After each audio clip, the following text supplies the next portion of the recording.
સાબરકાંઠા લોકસભા બેઠક જ્યાંથી કોંગ્રેસના ઉમેદવાર છે તુષાર ચૌધરી સભા સ્ટેજ ઉપર રડી પડ્યા। પિતા અમરસિંહ ચૌધરીને યાદ કરીને તેઓ ભાવુક થયા। ગઈકાલે ગેનીબેન અને ઋત્વિક મકવાણા પણ ભાવુક થઈ ગયા હતા। અમરેલીના જેનીબેન ઠુમ્મર પણ ભાવુક થયા હતા।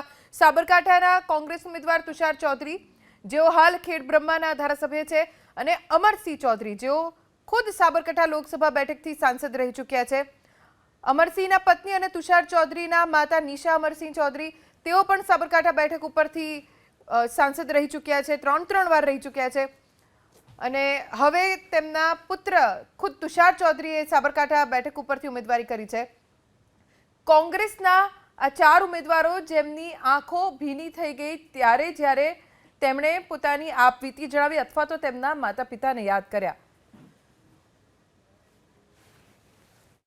સાબરકાંઠા લોકસભા બેઠકના કોંગ્રેસ ઉમેદવાર તુષાર ચૌધરી આજે નામાંકન કરવા માટે જઈ રહ્યા છે। તે પહેલા તેઓએ ઉમિયા માતાજીના દર્શન કર્યા છે। આપણી સાથે તુષાર ચૌધરી જોડાયા છે, તેઓ સાથે જ વાત કરશું। આપ આજે નામાંકન કરવા જઈ રહ્યા છો, મતદારો વચ્ચે કેવા મુદ્દાઓને લઈને જશો?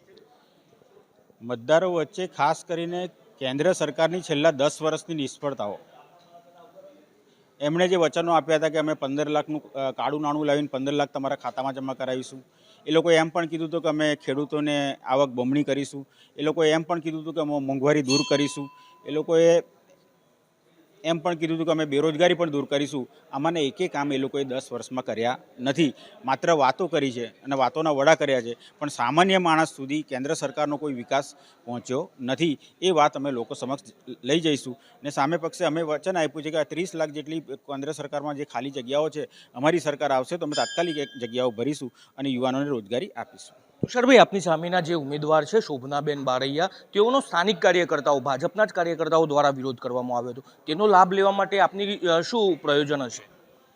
નહીં, એ ભારતીય જનતા પાર્ટીની આંતરિક બાબત છે, એટલે એમાં અમે પડવા માગતા પણ નથી ને એનાથી અમને કોઈ ફાયદો થશે એવું અમે વિચારતા પણ નથી।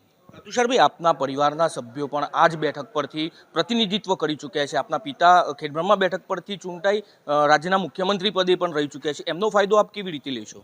100% મુખ્યમંત્રી કાર્યકાળ દરમિયાન 86, 87, 88માં 3 વર્ષ જે કારમાં દુકાળ પડ્યો હતો, એ વખતે અમરસિંહભાઈ ચૌધરી સાહેબ મુખ્યમંત્રી હતા ને એમણે જે કામો કરેલા આ ઉત્તર ગુજરાતમાં, પછી એ સાબરકાંઠા જિલ્લો હોય, અરવલ્લી જિલ્લો હોય, પાટણ જિલ્લો હોય કે બનાસકાંઠા જિલ્લો હોય કે મહેસાણા જિલ્લો હોય, લોકો આજે પણ ભૂલ્યા નથી, કારણ કે 3 વર્ષના કારમાં દુકાળમાં લોકોને રાહત કામો શરૂ કરીને રોજીરોટી આપી હતી, અનાજ આપ્યું હતું અને ઢોરવાડાઓ ખોલીને એમના પશુધનને પણ બચાવ્યું હતું। એ લોકો આજે પણ યાદ કરે છે।